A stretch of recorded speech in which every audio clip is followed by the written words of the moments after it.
when we were like, let's restart this podcast and get RHA to have someone on who can kind of be a good intro to the region, to homelessness, to housing, to all of the things that intersect with that, I was like, Eric Zimmerman's guy. You got to be the guy. You got to be the first one on. I think that your perspective is fascinating because you're a mayor. You are a data guy. You're trained to be a data guy. I think that's an important part of your life. Is that like you're not just it's not just Google off a whim, yeah. But we became brothers in arms from being mayors together of neighboring cities, and obviously the issue is homelessness and housing. But I think we get into a rough spot and a weird spot in this region specifically when everyone just willy-nilly says it's the political point. It's not a policy point. It's not a data point that homelessness is a housing problem. But I've got you on here because I want to talk about if that's true or not. I mean, in front of me, I've got all these. I got HUD's 2025 Continuum of Care homeless inventory, housing inventory count reports, homeless population assistance programs, actual data talking about trends and numbers associated with beds that we have, the people that need beds. Yeah. So, Eric Zimmerman, is homelessness a housing problem, or what do we got going on here? Oh, that's a great question. I will answer that. But I wanted to say that I'm also really glad to be here, Kevin, because I think sometimes it's fun for people to see into a relationship that goes back years, where we've been having conversations, we've been there for each other when challenges come up, and our cities have been at the, I'd say like the second ring of this issue. We're not the inner ring of this issue, but we're the jurisdictions where a lot of the fallout of this issue is landing. Mm-hmm. I think particularly Burien, and you and I have been wrestling with this now for years. But answering that question, is homelessness a housing problem? I think it was a really unfortunate title for a book, because when can something ever just be one thing only? I think maybe it's fair to say for some people sometimes homelessness could be a housing problem. But to say in general homelessness is a housing problem, I think is a dangerous and really irresponsible thing to say. And sometimes I wonder if the people who coined that term regret coining that term, because they have seen what we have seen in politics. They've seen what happened in Washington State when all of government accepted the thesis homelessness is a housing problem. Yeah. And I imagine that does not feel good to them today. And I want to say, so in all of government. So, I think one of the things we do a really bad job of in the United States, and this bothers me sometimes, is that when we say the government, but like we have a lot of different governments. Sure. We have the federal government. Some government. I made the same mistake. The government. I did the monolith, just like the book. It's right. a monolith. The uni government, right? But that's not the case. And we know that, but we want to break that down for a second, because like, the federal government is different from the state government, different from a county government, different from a city government. Yeah. And when we say the government doesn't or does believe this, if the government believes or doesn't believe something, I think we are creating a problem for the public when we don't explicitly say which government and how they're doing it. So can I restate it? Yeah, please. There was a moment in which the federal government, the Washington State government, the Washington State Legislature, King County government, Seattle government, and some of the cities all had a majority voting block that did believe this together. Yeah. And it allowed this this alignment of federal, state, county, city law to exist, where the majority of electeds believed that homelessness was a housing problem or voted like they did. Yeah. And that alignment, I think, was what was so dangerous. But throughout that period, there was a lot of dissent. And I think even the dissent from people who voted in favor of laws that treated homelessness like it was a housing problem, I think they disagreed at the time. Mm-hmm. And the political system around them didn't allow them to communicate their dissent and their position in the party. Their future electability depended on them going along with it. And because if you do dissent, you're considered a pariah then, and Correct. you're out of the whole group, I guess. Yeah. But certainly there's a complete disconnect, or at least I feel this way, from a suburban experience, but also from a deeply urban experience. I hear this all the time when I go to Seattle Metro Chamber events. downtown Seattle association events for my job and stuff, where there is a huge disconnect between the normal, regular person experience of what they're seeing on the street, downtown Seattle not doing great, and Third Avenue having problems, and constantly seeing chronic tent encampments, whether in the suburbs or downtown, and seeing outdoor drug use and addiction problems, mental health issues. And so there's this disconnect between a lot of regular, normal people and then what they hear from policymakers that are saying, no, it's fixed. Don't worry. KCRHA's on it. Don't worry. We're spending more and more money to solve this problem. But I mean, you've even shown me some stuff here that talks about trends, different trend lines associated with the growth of chronic homelessness in the state of Washington, that from 2014 to 2024, we have had Seattle and King County specifically have had an 849% increase. Yeah, and that makes us first in the country for growth of all of the continuums of care, right? It's the jurisdictions that we set to fund homelessness within a geographic boundary. So Seattle and King County is the continuum of care, the largest one in Washington State, and it's got the most growth in the country. And it's astonishing how much growth we've had, because if you look at even the top 10, the top 10 bottoms out at 250% growth, which is still a lot. And there's hundreds of continuums of care, right? There's, but we are the number one continuum of care for growth. If the 10th jurisdiction is 250% growth and we're 850% growth, the top 10 looks really odd. Mm-hmm. And even in the median in the top 10, it's 340% growth. Eric, even number 2. I mean, we're 300% higher than even the second place. And when you see something like this, you're looking for what has gone so wrong uniquely here to say that you are the worst in the nation of hundreds, and you're that bad that you're in your own orbit. What has gone so wrong? Was it a natural disaster? Was it a war? What happened? And I think sometimes cumulative policy choices in data, in epidemiology, when let's say you have 12 really, really powerful choices you make that change things a lot altogether, and they're all related to each other. In epidemiology, you can now start looking like a war has happened. You can look like a natural disaster has happened. It can look like, for example, in Lahaina, when suddenly so many people were homeless at once, and a natural disaster from happened. the fires. Right. Yeah. And in Hawaii state data, you see that kind of uptick that looks like King County. A natural disaster wiped out thousands of homes, and that many people were counted as homeless. But in King County, we did it with policy. We didn't need to burn down neighborhoods. We did it with policy. And I think that's the thing that's so shocking when you look at that is, A, how did we not see this coming? And B, now that we're here, how are we not honest about how we got here? Mm-hmm. And I think that lack of honesty is still very evident today. Mayor of Seattle is not honest about this, in my opinion. Yeah. I'm not sure if she even knows or if she just believes something else. This honesty thing is interesting because we talk a lot about ethics and virtue in public life and needing to be honest with the public. And certainly we see it right now with the relationship between the city of Seattle and the government of Seattle, with their relationship to the media and to the press and to the public in regards to what happened at the Bite of Seattle.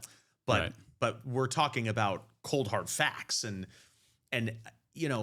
there's, I think, a desire and a need for public officials to just say, hey, listen, you know what? I might have changed my mind. Maybe we need to change course. That almost started with KCRHA. I feel like we almost got there, that we're still in that sort of discussion phase of the folks who are running the show for the county and the city of Seattle in regards to homelessness response, over whether or not we need to change course, stop course, whatever.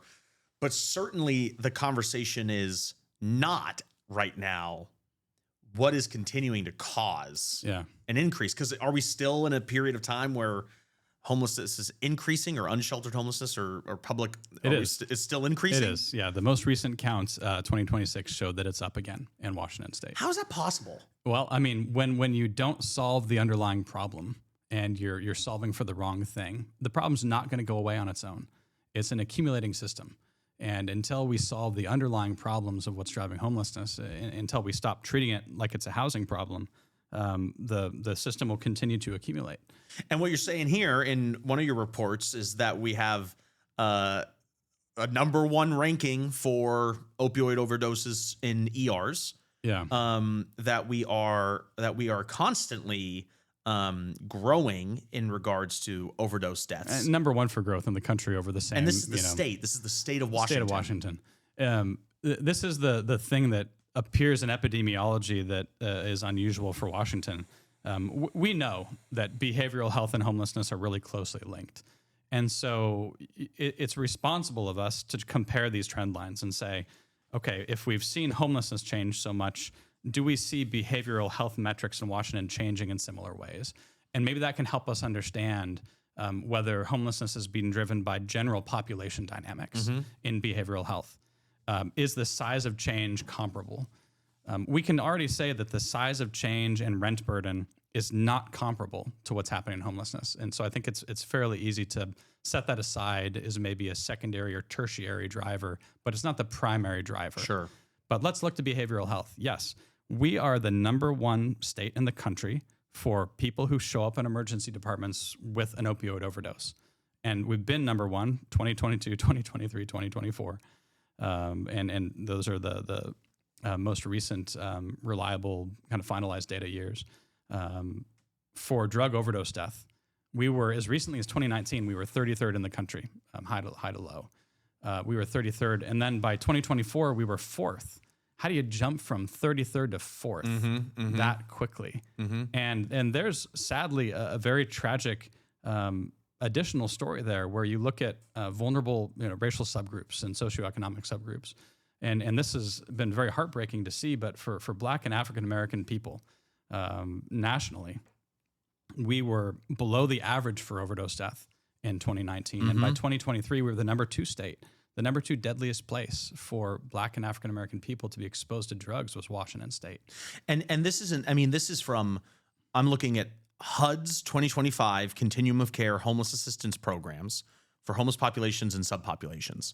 And of the 16,936 individuals who I guess are counted as folks in the homeless population or subpopulation, of the 16,936 people in that subpopulation, 3,916 of them were Black. Yeah. 2,357 of them were Hispanic. And within that, we had a significant majority of them who are in chronic substance abuse situations or severely mentally ill. Yeah. And by the way, the behavioral health numbers you just mentioned are undercounted because, and researchers have... Because is it self-reported? It is. It's self-reported. Oh, okay. Yeah. Who's going to... So it's undercounted because some people might say, no, I don't have a mental health issue. Right. And this is the challenge that entities like King County and even the California statewide, they did a study of people experiencing homelessness called the CASPA. But they ran into this similar issue of when you're getting a self-report from someone, are they accurately communicating to you, clinically what's going on? If you ask someone on the street, hey, do you have a drug use disorder?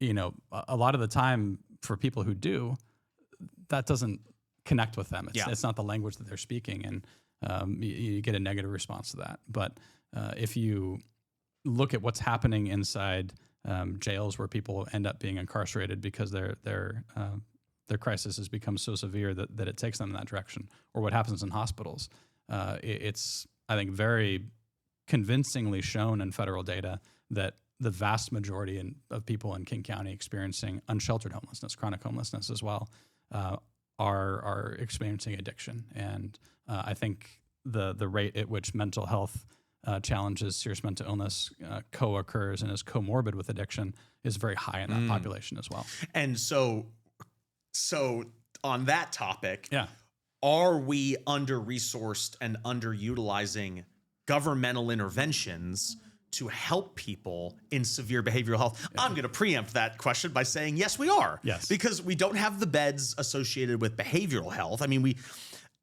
connect this to, Eric, for emergency and transitional housing beds and permanent supportive housing beds, where we have in the state of Washington 7,746 total year-round beds for emergency and transitional housing, and 12,179 beds for permanent supportive housing. Yeah. And so do we have enough beds for these continuum of care HUD numbers?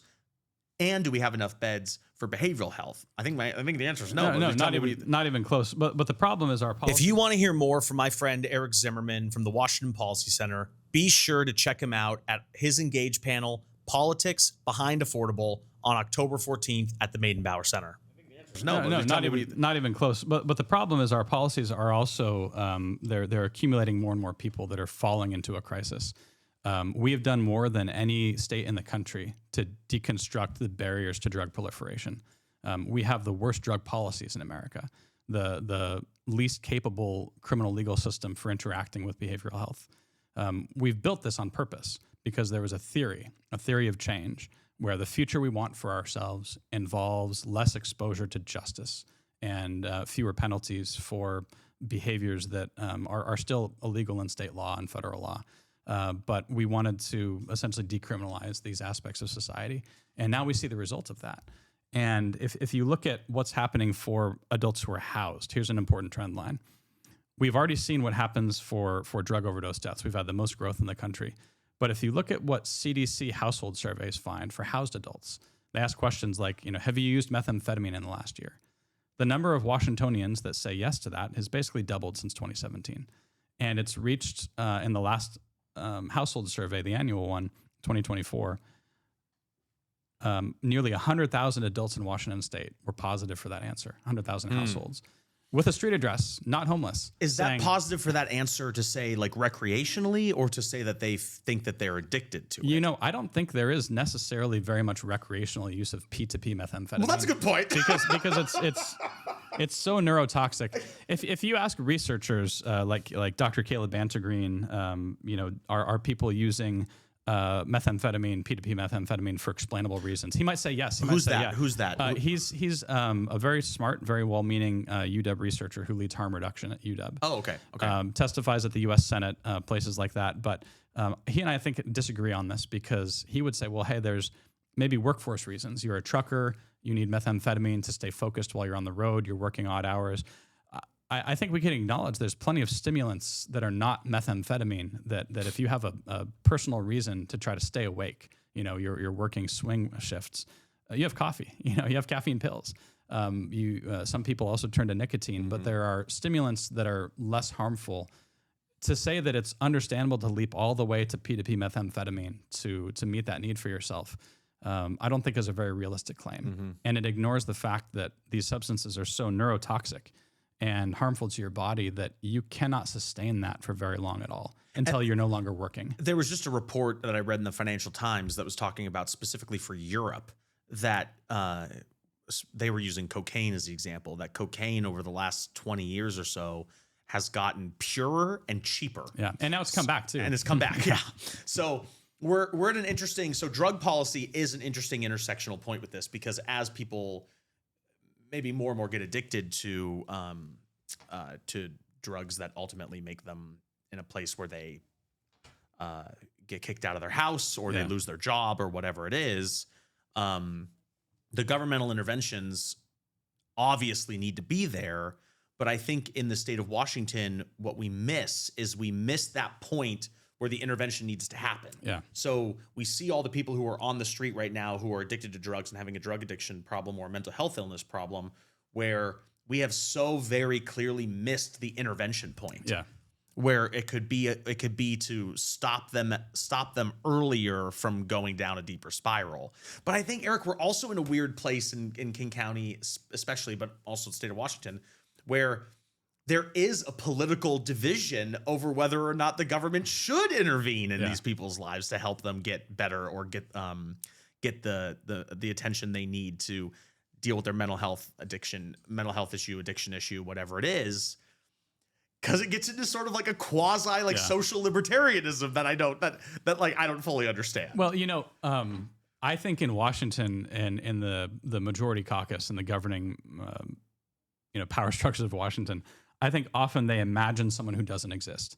They've created this ideal person who's a hard worker, and they're in the workforce, and they're struggling with a past of traumas, perhaps, and housing is getting more expensive. They're a victim of capitalism and a victim of greedy people who surround them.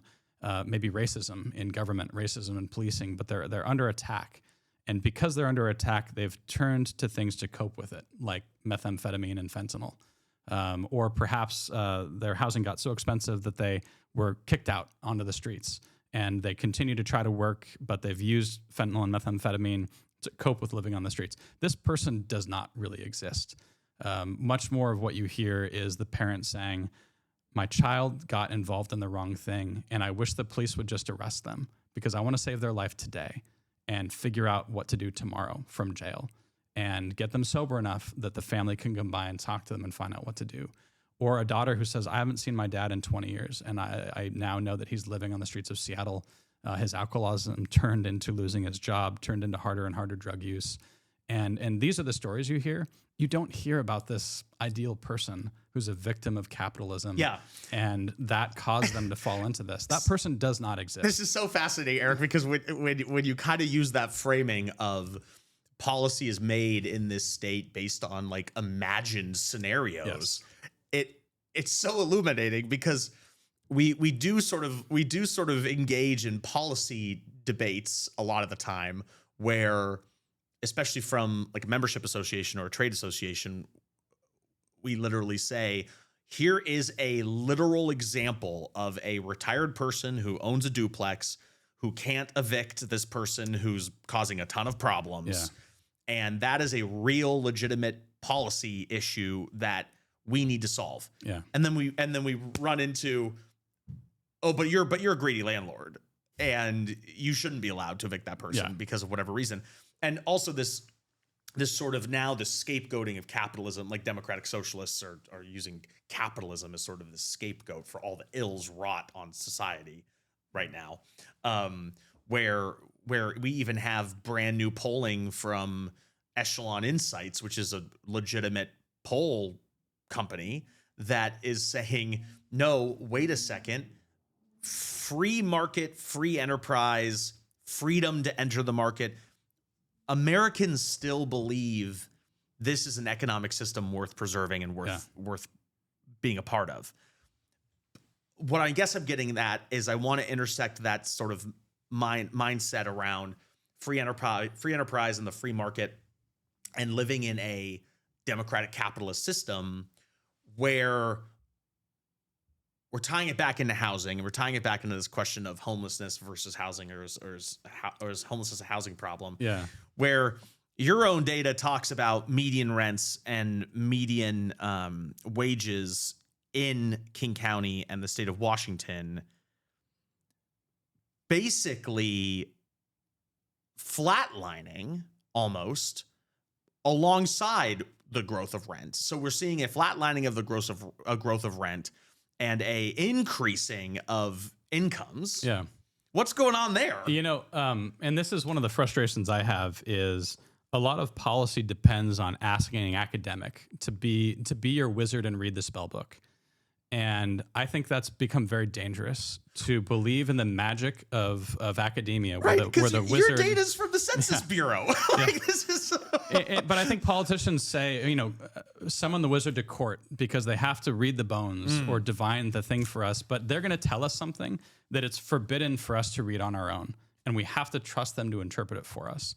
But as you see, trust who to interpret it for us? The academic, right? Oh, okay. The academic has to be the mage who's going to tell us what the magical winds say, and then we're going to do that thing because that's the person we have to trust. But the Census Bureau, as you pointed out, has a perpetual survey called the American Community Survey, and it's published in annual installments, and it's what households say themselves. And these are some of the best surveyors in the world. They have a very sophisticated methodology to control for the possibility that some surveys are, given in jest or that there's skewed data for one reason or another, but they control for that. And so you get back what's a really realistic look at what's happening in American communities. So you've got this question, okay, homelessness is a housing problem. Well, we can look at that. What are renters telling us they're paying for rent? Is that really stable growth or has it gone wacky? At all income bands, if you control for King County's households who rent and households who also have income, and they're not earning retirement income. If you have that data universe, right, renters with income in King County, they have all reported that their rent has risen at very stable rates. It looks like a normal market. There might be a flutter here or there when there's periods of heavy inflation or when COVID happens, but it's small deviations from the mean. When you look at what they say about their income also rises at very stable rates. And so the income to rent ratio, how much of your income are you paying on rent, has essentially changed very little for everyone who's working. Where it's and you have changed, it right here, and you have the data right here. I do. Just so we know, we're seeing it right here. Yes. I think the worst that it got was for, and I acknowledge this is a problem, by the way, but for people who are in what we'd call the working poor. They're earning minimum wage, but they're working full time minimum wage, or the combination of two people in a household working adds up to one full time adult working minimum wage. The worst it got was over a 12-year period. They are spending 12% more perhaps on rent than they were previously in terms of the ratio of income to rent. That ratio worsened by about, I think, 11 or 12%. And I'm thinking forward to 2025 to kind of maybe tack it up to 12%, where it was 11% by 2024. But that's not catastrophic, right? That's not going to send someone typically into homelessness because they've had 10 years to adapt to that, and maybe 12 years to adapt to that slow creeping change. And if they've needed to, they could accommodate themselves by finding cheaper rents that's still available in the market. We can see that. But if you're not working, yes, if your rent goes up by 75% over 10 years and you're not working, you're getting in trouble. Yeah. And it's going to be harder and harder and harder for you to scrape together the income that you need to pay for that if you're not getting it through employment. And quite frankly, this population of people, the working poor, people who have 45% of their income going to pay for rent, this is where the policy intervention needs to be. Yes. The policy intervention needs to be in rental assistance to help people who say, hey, wait a second, King County. Hey, wait a second, state of Washington. My job has not increased my wages 45% this year, or I guess 12% over the course of the last 10 years or whatever. Let's say you're in a job where your pay stays at nothing, sure. It doesn't go up, it doesn't go down. It stays wherever it's at. Let me actually tell you what those numbers are, okay, because we've got me. those too. And I'm just going to turn over my page, so I'm very careful not to say the wrong one because we're throwing over a lot of numbers here. But I can tell you that without even looking, the minimum wage in Washington over the period we've been talking about rose by about 75%.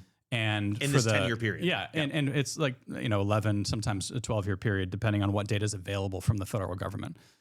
So if Washington's minimum wage went up by about 75%, and the people who depend on minimum wage and have access to minimum wage, their rent went up 75%.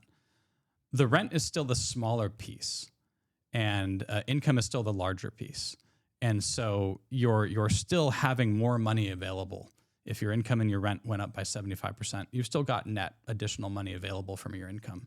And so you're in a little bit better financial position. Let's set aside inflation and set aside things like that.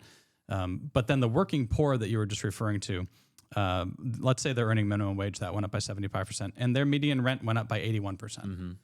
Again, those two things did not keep parity. And we can say maybe that difference of 6% is significant. It's not going to cause the homelessness we've seen, but it's going to put pressure on people. And we can have programs that aim at that. I think rental assistance is a great example of that. Right. The changes we've made to minimum wage, those can be debatable as to whether they've been beneficial or not, or whether they've been inflationary. But we've made changes to minimum wage, and we've ensured that minimum wage is kept up with market changes. So I don't think we have a problem there. I think the solution set needs to be for people who are working. We make programs available to make it easier to stay in the home that you want to. And for people who are not working, we have to ask why. Yeah. Why is that happening? And it's a very different question than saying homelessness is a housing problem.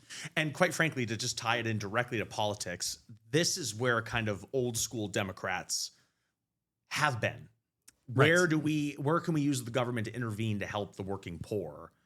Either have a life where there's fewer problems associated with sort of the demand pressures, right? Like, how can we help you get a better job and raise your wages? How can we help you pay less for healthcare, but ensure you're fully insured so that if you have a health problem, it doesn't cause you to go into debt? How can we make sure that you are staying housed and working, but staying housed and paying rent and living a good life? Because these interventions are necessary in order to make sure people don't become homeless, don't become debt burdened for some sort of medical issue, and can still afford a high quality of life if they're working full time. Like this was, if you play hard, if you work hard and play by the rules, you can still be able to get ahead in life. I mean, that's kind of the old school Democrat opinion that I subscribe to. And I also think, even from the perspective of government resources, this is how you can ensure a spending regime of some kind goes towards direct outcomes that you can measure, you can see. And we haven't even gotten to like, okay, well, what about like public housing authorities? The King County Housing Authority, not the King County Regional Homelessness Authority, the King County Housing Authority, public housing, the Seattle Housing Authority, public housing, nonprofit housing that is subsidized. We haven't even touched on that ecosystem associated with the housing industry. Yeah.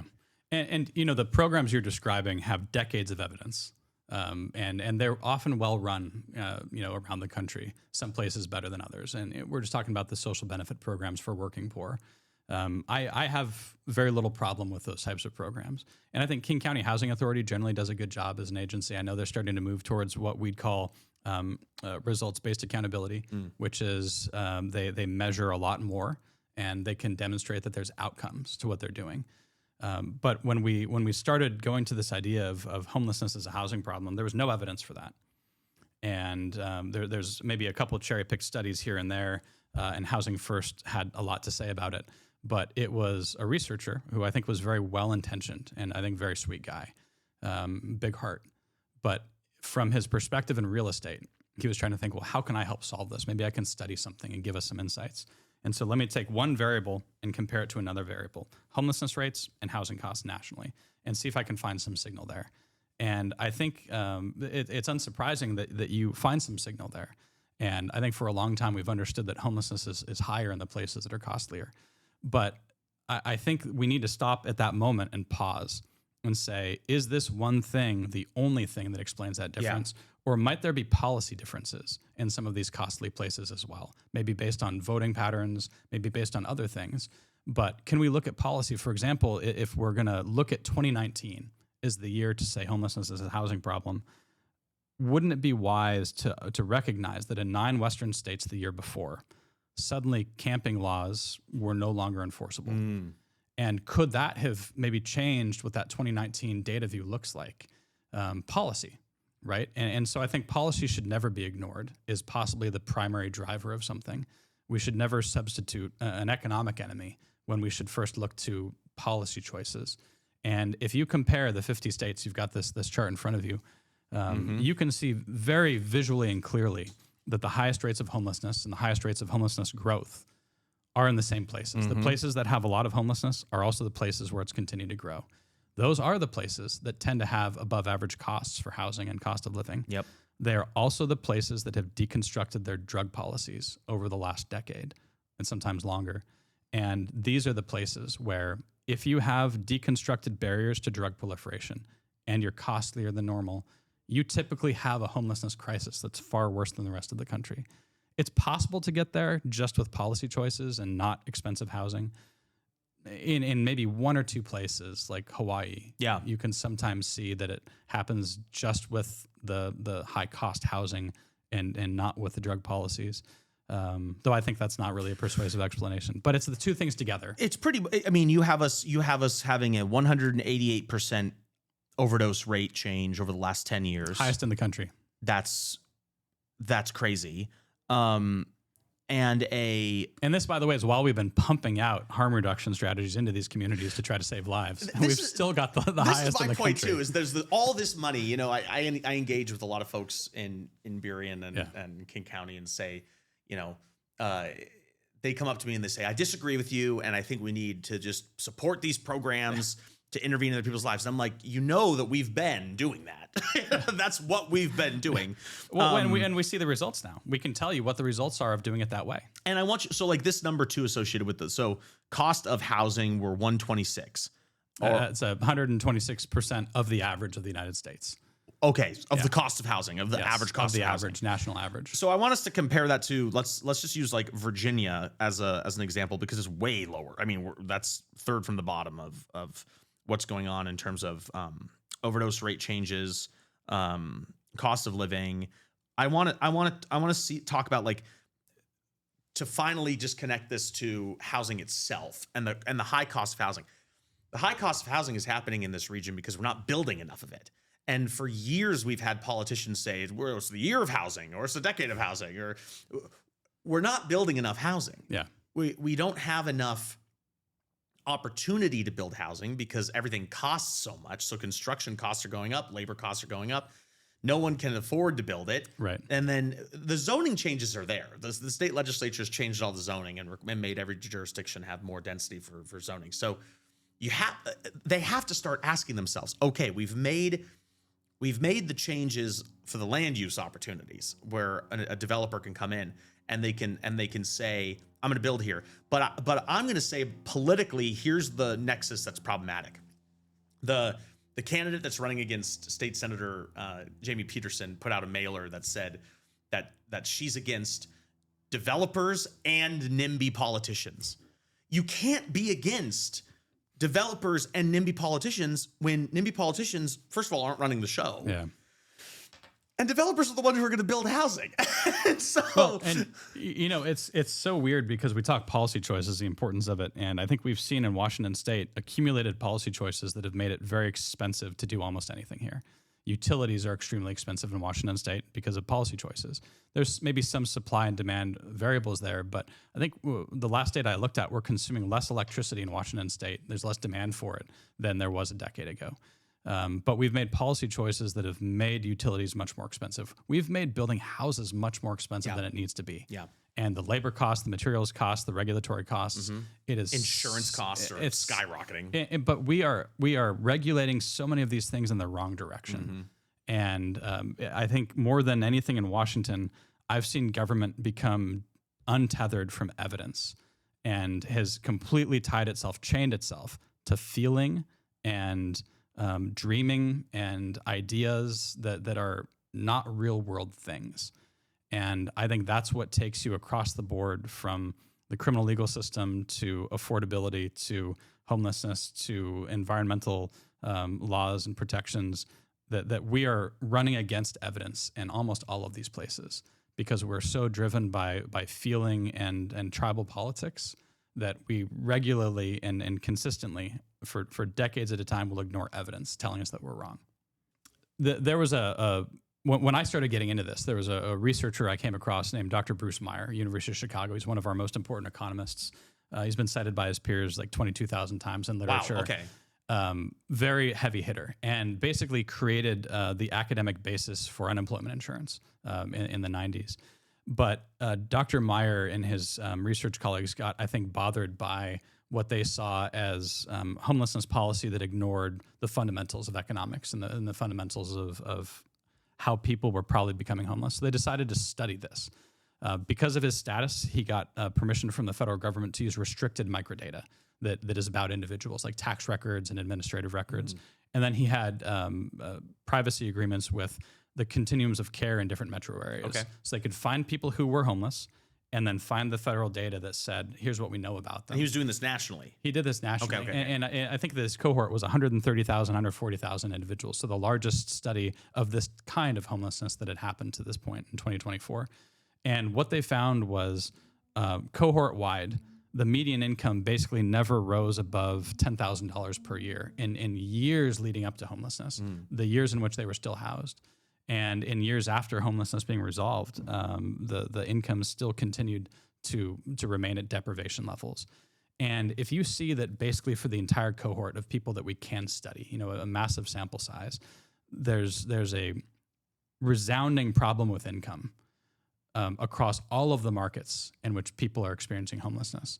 Wildly different market types where there's cheap housing, there's expensive housing, but the unifying variable was income was at deprivation levels.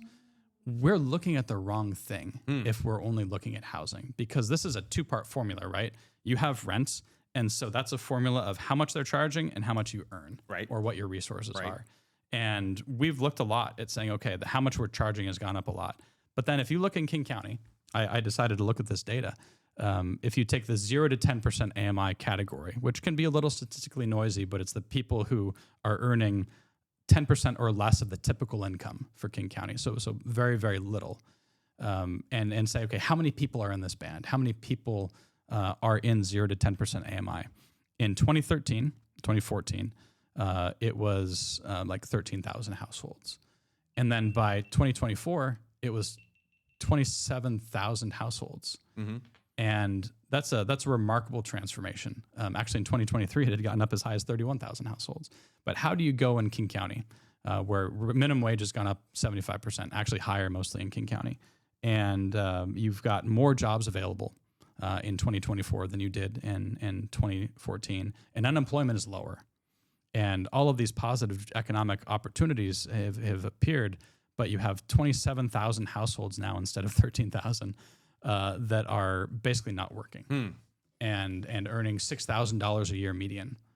And that is including public benefits. You can look at that group of people and say, I completely understand. You're renting and you have no income and you're not retired and your average age is 38 years old and your disability rate is 25% across this population. I can understand why we're seeing an enormous number of people entering homelessness. Right. Because there's an enormous number of people in households that are not earning income. Right.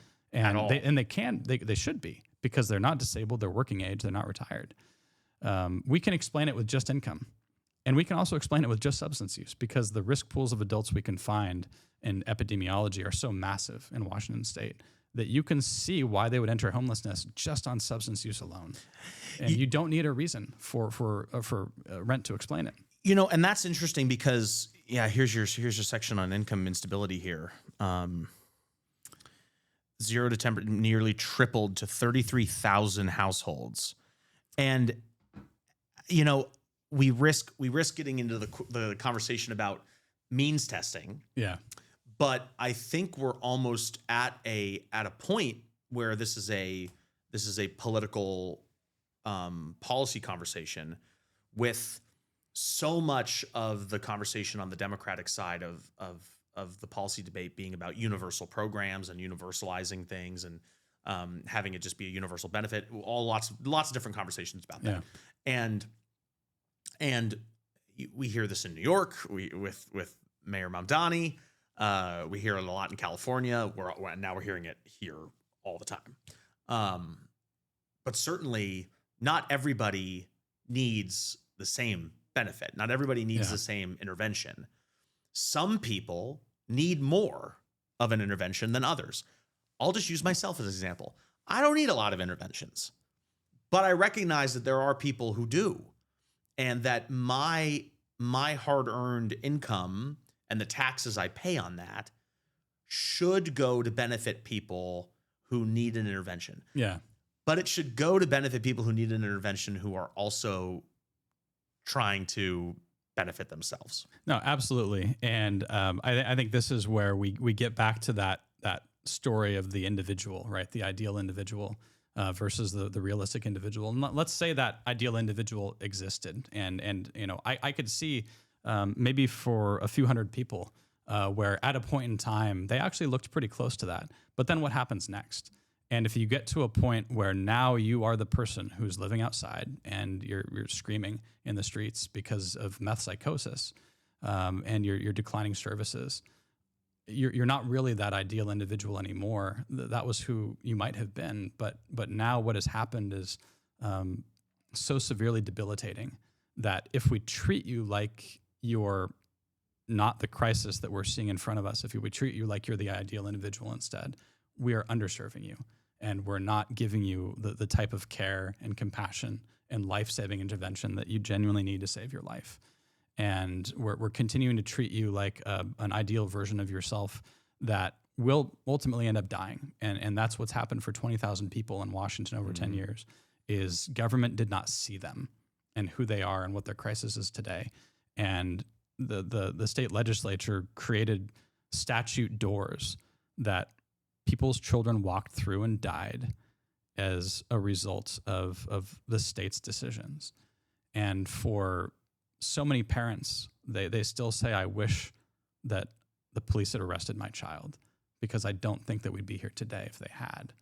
And this is where ultimately I think there's one day going to be an accounting for programs like LEAD and others that I would consider really well-meaning people with really low adhesion interventions, very low touch stuff, where because there's so little depth of program, being connected to someone, they're basically still on their own.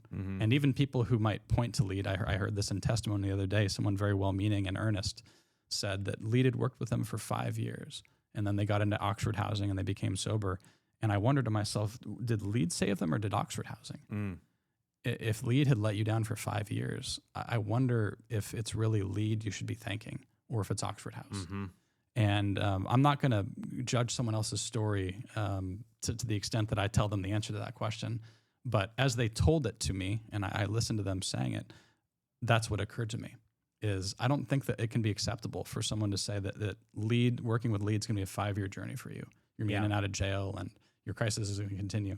I think that needs to be like a 1-week intervention where we know what's going to happen next after a week. I was just, and right before we started talking, I was looking through so many of these different housing providers in King County, and how many beds they have that are available right now. Yeah. And not every provider is full. There are spaces available. If you and I decided to become addicted to meth and fentanyl, just, decided to, or didn't decide to and became addicted to it, if someone told us that we could have housing but we had to stop using, I think we'd say no. Because the priority isn't really to get housed, it's to keep using when you're addicted. I mean, people forget what addiction means, right? Addiction means your choice doesn't really exist anymore because you're addicted. Yeah. And if somebody was addicted to eating, we would recognize, okay, there's something going on there where we understand how difficult it is for someone to say no to that next meal. And even if it's causing tons of health problems, I think anyone in their family, everyone around them would understand it's so difficult to say no. And maybe some other kind of help is needed. But if you're addicted to meth and fentanyl, which is hundreds of times more addictive, I don't think that it's reasonable for us to ever expect that you get an organic no from someone to say, okay, well, I'm going to stop using. I'm going to say no to the drugs. They're going to say no to the housing and yes to the drugs. Yeah.